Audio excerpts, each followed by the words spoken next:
The National News Desk, locally covered, nationally connected. The best thing that you can say about the Trump economy is that American jobs are going to American workers for a change, and that's the thing that I'm proudest about with these numbers. A positive jobs report beats expectations. Why the White House says that affordability for the American people is coming next.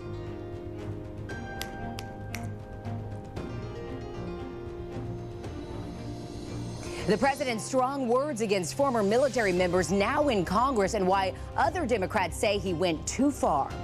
And then the Starbucks strike beginning to grow. Just how many stores in how many cities are now being impacted by barista walkout? Good evening. I'm Taylor Murray. Welcome to the National News Desk, America's News Now. The White House today taking a little bit of a victory lap after the newly released September jobs report showed a better than expected nearly 120,000 jobs added. Speaking at a fireside chat, Vice President Vance acknowledged that prices are still higher than Americans want, but says things are getting better. My message to the American people who are still feeling like things are unaffordable, who are still feeling like things are rough out there is look, we get it, and we hear you, and we know that there's a lot of work to do. There's a lot of wood to chop because the Biden administration put us in such a very, very tough spot. But despite the positive job numbers overall, prices are taking longer than promised to come down. National correspondent Andrea Elnashar has more from the White House on their message to the American people.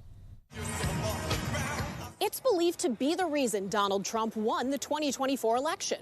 A vote for Trump means your groceries will be cheaper. More than a year after that promise and 10 months after taking office, most Americans are still waiting. 85% of voters, including a majority of Republicans, say their groceries got more expensive this year, according to a new Fox News poll. Only 38% approve of President Trump's overall handling of the economy, and just 35% approve of his use of tariffs, the crux of his economic agenda.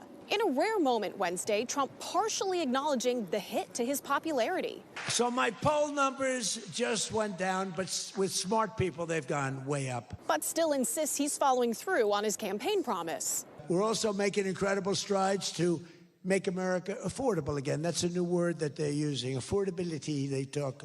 The vice president sounding more measured Thursday. And the thing that I'd ask for the American people is a little bit of patience. It's going to take a little bit of time for every American to feel that economic boom. Before any economic boom, Americans will be paying for Thanksgiving dinner. I notice a lot of things are higher priced, and people are definitely looking at things more before they're buying them. The overall inflation rate has fluctuated a bit, but is back to where it was on Inauguration Day, 3%, according to the latest government data. Some items like eggs and fish have gotten cheaper, and according to the Farm Bureau, the average cost of a Thanksgiving meal for 10 will be almost $3 cheaper than last year, a 5% drop. The president painting a rosier picture. Walmart just announced that the cost of their standard Thanksgiving meal, this is the greatest, is 25% lower than 1 year ago. Isn't that great? But according to Walmart, this year's meal deal has 6 fewer items than last year and more private label products instead of brand names.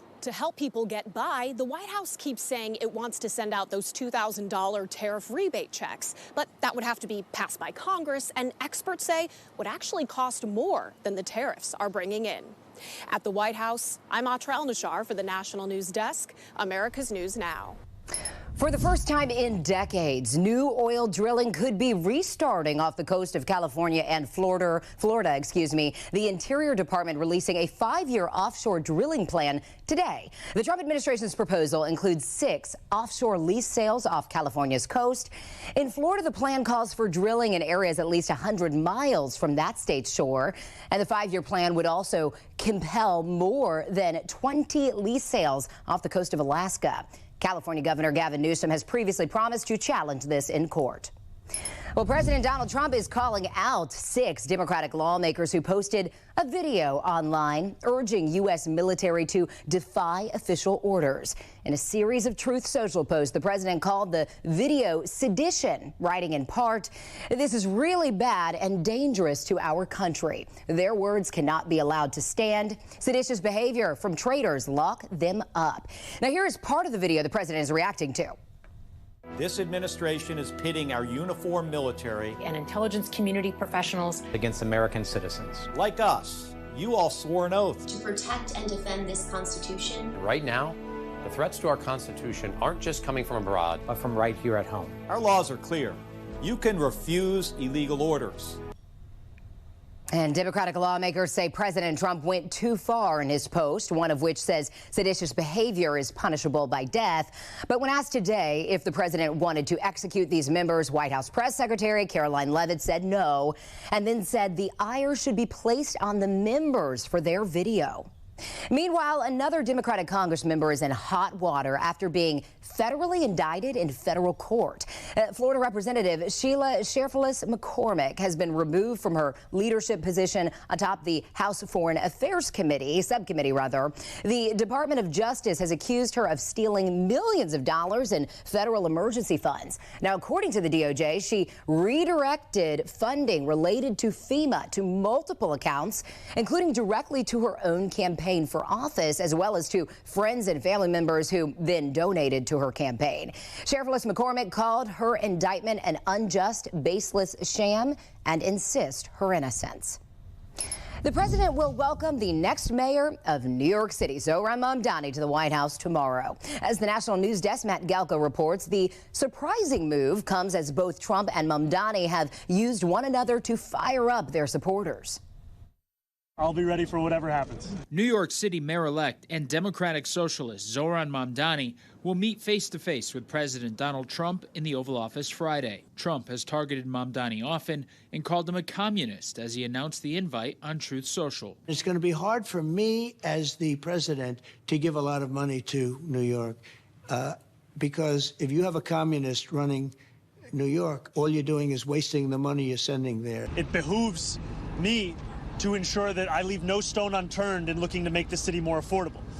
And this is a meeting where I look forward to speaking about the affordability agenda, public safety, and economic security for each and every person that calls the city home. Mamdani requested the meeting, and it has more than enough potential for fireworks. The New York mayor-elect dedicated part of his victory speech to talking about how to stop Donald Trump. So Donald Trump, since I know you're watching, I have 4 words for you. Turn the volume up. And Trump told people to vote for Mamdani's opponent, Andrew Cuomo, and has been hypercritical of Mamdani's policy ideas, throwing around the word communist and threatening to cut federal funding to the city where he was born. It speaks volumes that tomorrow we have a communist coming to the White House because that's who the Democrat Party elected as the mayor of the largest city in the country. I think it's very telling, but I also think it speaks to the fact that President Trump is willing to meet with anyone. Both men have been credited with harnessing the power of social media to turn movements into election victories. Friday's meeting could be a New York-sized showdown of conflicting political views. Mamdani said this week that when he talked to people who voted for Donald Trump in New York City, the reasons why were cost of living and affordability. He used the same issues to power his own winning campaign. Reporting in Washington, I'm Matt Gelka. The Department of Homeland Security disputes reports that the immigration operation in Charlotte, North Carolina is over. Today, Assistant Secretary Tricia McLaughlin said Operation Charlotte's Web is not ending anytime soon. The Mecklenburg County Sheriff previously said it was. Well, border agents have been in the city since Saturday, arresting hundreds of people and sparking protest. The immigration crackdown is expanding to Louisiana as soon as tomorrow. Meanwhile, a federal judge has ordered the end of President Trump's deployment of the National Guard in the District of Columbia. U.S. District Judge Gia Cobb ruled the president violated the Constitution by unlawfully, she says, intruding over the local authority to direct law enforcement in the district. Judge Cobb stayed her own decision for 3 weeks to allow the administration to appeal. New images of that fatal UPS crash in Louisville, Kentucky, show the engine separating from the plane. The National Transportation Safety Board just released these photos. You can see it here, frame by frame, the left engine coming off and flying over the wing. Now, the NTSB said there was a hardware failure. 14 people were killed when the plane crashed after takeoff on November 4th. A new HHS report describes the dangers involved in attempting to change the biological sex of children. Now, the peer-reviewed study finds using procedures like surgery, puberty blockers, and hormones to treat pediatric gender dysphoria cause significant, long-lasting harm. Critics question the validity of the study, arguing what they call gender-affirming care is generally safe. Now, the CDC's website now mentions a possible link between vaccines and autism. The agency updated one of its pages, writing, quote, "The claim vaccines do not cause autism is not an evidence-based claim because studies have not ruled out the possibility that infant vaccines cause autism. Studies supporting a link have been ignored by health authorities," end quote. Now, the site still has a header that says vaccines do not cause autism. This is because Health Secretary RFK Jr. promised Senator Bill Cassidy he wouldn't take it down. There are some studies that have found no link. Coming up, what the 43rd president had to say today at the funeral of his former vice president, Dick Cheney. Then a horrific crime ring targeting children and progress the FBI is making to go after them. Plus, the new bombshell allegations that the FBI stonewalled an investigation into the attempted assassination of President Trump in Pennsylvania. We'll be right back.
Vice President Dick Cheney will now be laid to rest following a funeral service at Washington National Cathedral. The former VP receiving full military honors as military members escorted his flag-draped casket. Cheney's daughter, former Congresswoman Liz Cheney, and his grandchildren read eulogies. Former President George W. Bush also paying tribute to the man he once chose to be his running mate. In a profession that attracts talkers, he was a thinker and a listener. And when he did speak up, conveying thoughts in that even tone of voice, that orderly, unexcitable manner, you knew you were getting the best of a highly disciplined mind. Former President Joe Biden and all living former vice presidents were in attendance at the funeral service. Neither President Trump or Vice President J.D. Vance attended, with reports they were not invited. Cheney died earlier this month at age 84. Secretary of Education Linda McMahon joining White House Press Secretary Caroline Leavitt at today's White House press briefing to detail the latest updates in ending the Department of Education. We have linked 6 groundbreaking partnerships with other federal agencies to delegate Education Department programs that are redundant with existing programs at Labor, State, Interior, and HHS. These interagency agreements to cut our own bureaucratic bloat are a key step in our efforts to shift educational authority from Washington, D.C. to your state education agency. Now, Secretary McMahon is calling on Congress to codify this reset and the duplicative programs. According to Caroline Leavitt, 90% of the Education Department staff was furloughed during the shutdown without any impact to the education system across the country. Well, the Trump administration is pushing for a plan to end the Russia-Ukraine war that would include major concessions from Ukraine. Today, Army Secretary Daniel Driscoll met with Ukrainian President Zelensky, who White House Press Secretary Caroline Leavitt described as optimistic about the plan. Special Envoy Witkoff, that Marco Rubio have been working on a plan quietly for about the last month. They've been engaging with both sides, Russia and Ukraine, equally to understand what these countries would commit to in order to see a lasting and durable peace. The White House has not offered up the specifics of the plan, but Axios reports that it would give Russia territories of eastern Ukraine it does not control right now. Getting territory has long been a sticking point for Russia, but a non-starter for Ukraine. In return, Ukraine and Europe would get a U.S. security guarantee against future Russian aggression. The FBI is stepping up to push to protect children from dangerous online networks. The National News Desk, Kayla Gaskins, is on Capitol Hill with new details on the latest target, a child exploitation ring known as 764. Sometimes the most dangerous predators are the ones parents can't see, the ones lurking behind a keyboard. One of the most notorious groups is an international ring called 764. The FBI has made taking down the group a top priority. What I refer to as modern-day terrorism in America, 764 crimes that involve harming our children by going after them online, causing self-mutilation, suicide, sexual abuse. I have interviewed guys who have done atrocious things in the name of ISIS and Al-Qaeda and Al-Shabaab. I put that in context and to say that 764 is probably the worst group I've studied in 20 years, like full stop. It's a level of depravity, I think, it's hard to wrap your head around.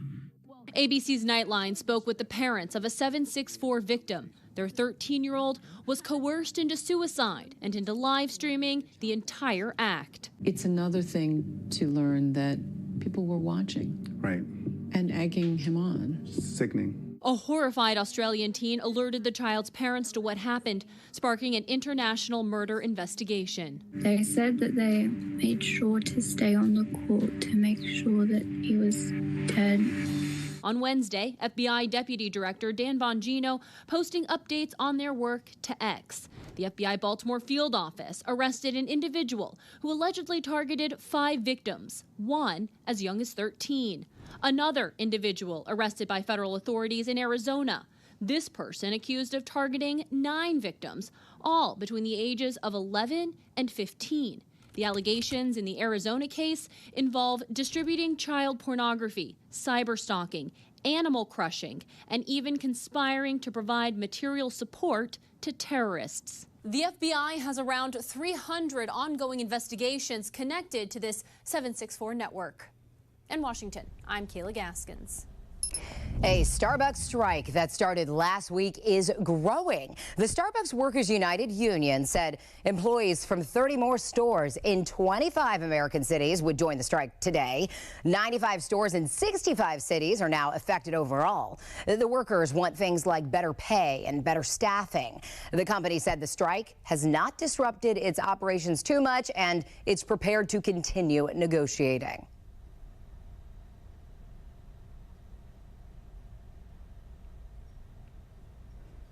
Well, we've got reporters all across the country in your neighborhoods covering issues that matter to you. We're taking the pulse of America, and we start in Tennessee with reaction to new work requirements for SNAP eligibility. Nelson Scott is on the verge of losing access to the Supplemental Nutrition Assistance Program, or SNAP. He is 38, not disabled, doesn't have any kids, doesn't go to school, and doesn't have a job. Those are just some of the reasons he's no longer eligible for SNAP benefits. How much did SNAP help you? It helped me a lot. I get $292 a month. The U.S. Department of Agriculture crackdown is led by President Trump, who signed the One Big Beautiful Bill into law in July.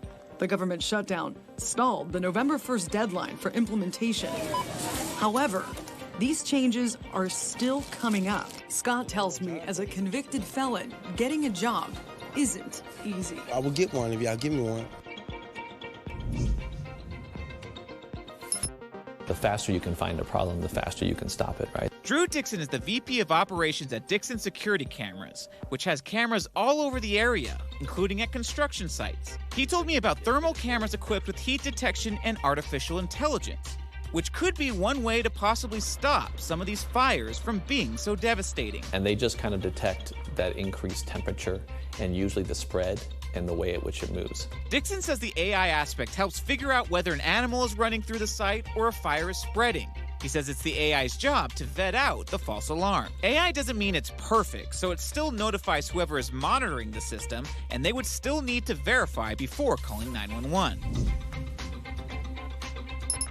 It started as one of the biggest barrel racing weekends of the year, but within days, veterinarians reported horses getting sick fast. Several horses there have been infected. This is a very highly contagious disease and often fatal. A confirmed outbreak of equine herpes virus type 1, known as EHV1, has Texas agriculture officials on high alert. Ag Commissioner Sid Miller confirms 14 horses have already tested positive from one barrel race in Waco. He says symptoms start with a mild cough, a runny nose, and a fever, until suddenly some horses develop neurological symptoms so severe they can't even stand. Coming up, stonewalling the investigation into President Trump's attempted assassination, what new reports are revealing, and our exclusive interview with a member of the assassination task force.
The FBI, quote, stonewalled the House investigation into Thomas Crook's attempted assassination of President Trump. That's what Republican Congressman Pat Fallon told us in an exclusive one-on-one interview. Fallon also responded to new reports suggesting Crooks left a trail of digital prints that the FBI did not previously share. The National News Desk, Jeff Harris, has more.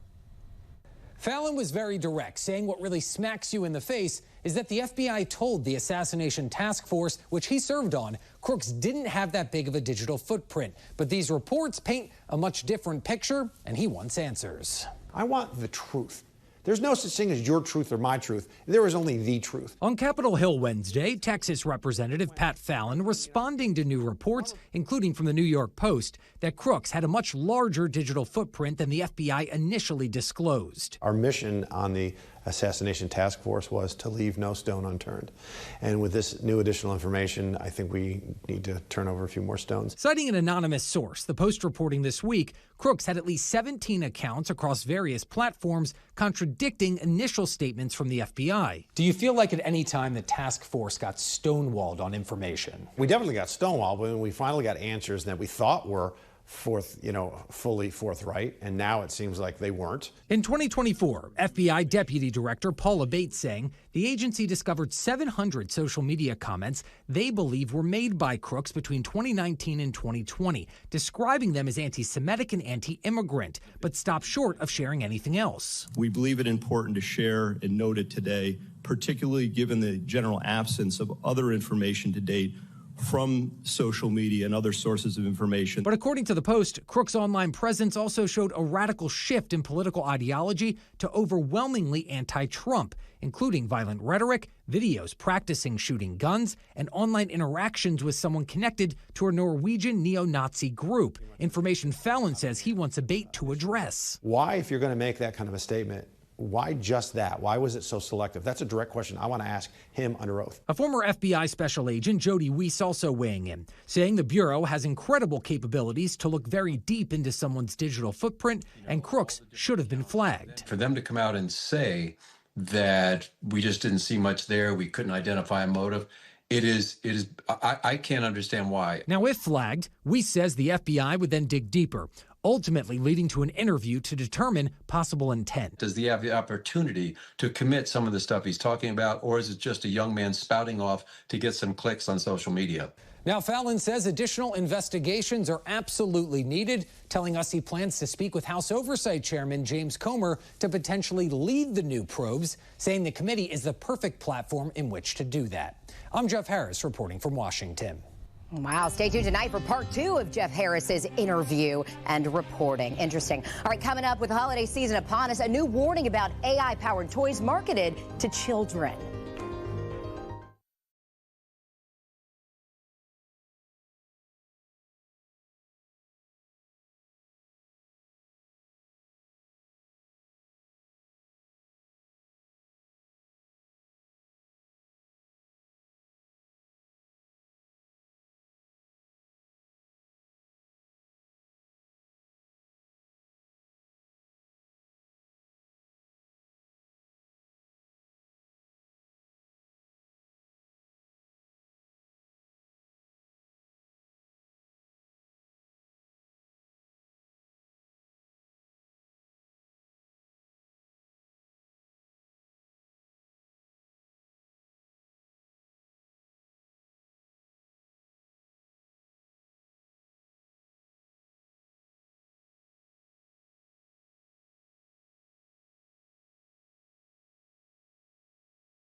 You may want to make that list, but check it twice when it comes to buying high-tech teddy bears this gift-giving season.